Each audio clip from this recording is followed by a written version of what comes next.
क्योंकि हमारे पास आपको ये बताने के लिए पर्याप्त विज्ञान मौजूद है कि अगर मिट्टी में जैविक सामग्री 3% हो तो उस भोजन में और कौन से सूक्ष्म पोषक तत्व होंगे, उनके क्या स्वास्थ्य लाभ होंगे। ऐसा न होने की सिर्फ एक ही वजह है, एक ही दिशा में संकल्प के साथ काम करने में कमी। यही वो चीज है जिसे मैं आइवरी कोस्ट में COP15 कार्यक्रम में सामने रखना चाहूंगा। हर देश, चाहे वो अमीर हो या गरीब, ऐसा कर सकता है और ऐसा करना ही चाहिए।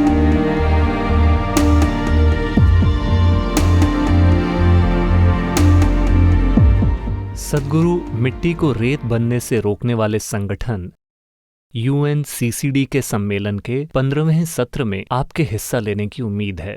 ये सम्मेलन 19 से 20 मई तक पश्चिम अफ्रीका के कोटे डियाइवर में अबिजान में आयोजित किया जाएगा।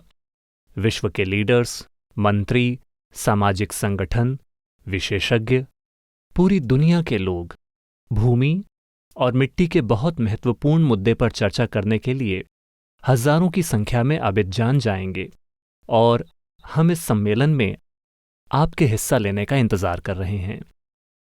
मेरा मानना है कि अबिजान उन शहरों में से एक है जहां आप उन 100 दिनों के दौरान जाने वाले हैं।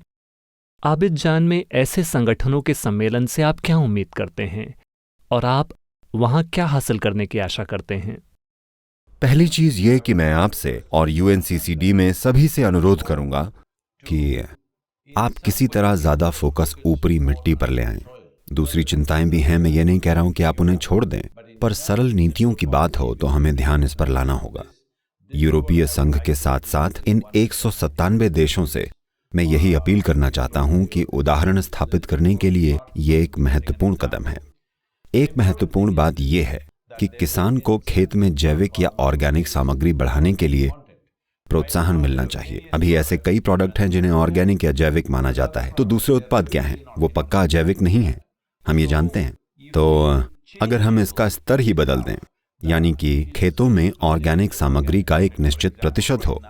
उदाहरण के लिए अभी इस समय उत्तरी यूरोप में ये 1.48% है। अगर उत्तरी यूरोप किसानों को ये प्रोत्साहन दे कि अगर वो इसे 3% तक बढ़ा दें। मिट्टी की ऑर्गेनिक सामग्री को टेस्ट करना बहुत आसान है, टेस्ट खेत में किया जा सकता है, आपको लैब जाने की जरूरत नहीं है। अब अगर ये हो गया तो ये प्रोडक्ट मिट्टी में जैविक सामग्री का स्तर 3% तक बढ़ा देने पर, 3% सबसे बढ़िया नहीं है, 3% तो माइक्रोब्स को बस जिंदा रख पाने का भोजन है, पर कम से कम इतना तो होने दें, क्योंकि वो कम से कम जिंदा तो रहेंगे, उसके नीचे तो वो मर रहे हैं और मिट्टी रेत बन रही है, यानी कि सूक्ष्म जीवों को भूखा मारा जा रहा है। इसका यही मतलब है।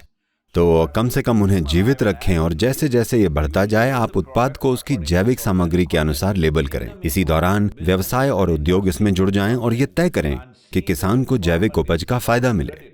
ये बहुत महत्वपूर्ण है कि हम खेती से मिलने वाली कमाई को बढ़ाएं, नहीं तो अगले 20-30 सालों में कोई खेती नहीं करेगा।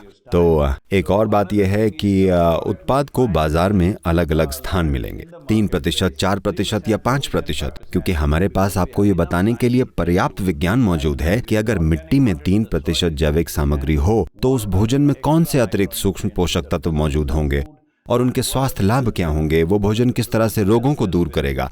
ये सारी चीजों को अच्छे से साबित किया जा चुका है। हमें बस इन चीजों को आपस में जोड़कर एक रोड मैप स्थापित करना होगा ताकि पूरी दुनिया अगले 8 से 12 सालों में कम से कम 3 से 6% कार्बनिक सामग्री की ओर बढ़े।